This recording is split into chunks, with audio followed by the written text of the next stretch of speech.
एक बार की बात है, एक छोटे से गांव में रवि और रोहित नाम के दो सबसे अच्छे दोस्त रहते थे।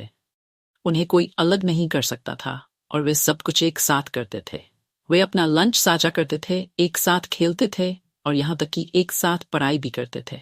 उनकी दोस्ती पूरे शहर में चर्चा का विषय थी और लोग उनके बंधन की प्रशंसा करते थे।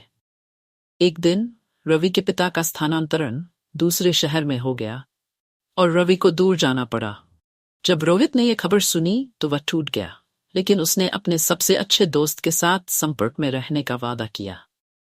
दिन हफ्तों में और हफ्ते महीनों में बदल गए, लेकिन रोहित को रवि का कोई पत्र या फोन नहीं आया। वह चिंतित था और उसे अपने मित्र की बहुत याद आती थी।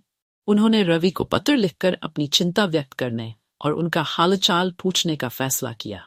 कुछ दिनों के बाद रोहित को रवि का एक पत्र मिला, जिसमें उसने संपर्क न पाने के लिए माफी मांगी और बताया कि वह शहर में तालमेल बिठाने में कठिन समय से गुजर रहा है।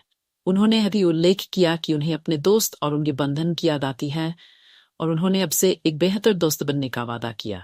रोहित अपने सबसे अच्छे दोस्त की बात सुनकर रोमांचित हो गया और उसने उसे अपने प्यार और समर्थन का आश्वासन देते हुए तुरंत जवाब लिखा।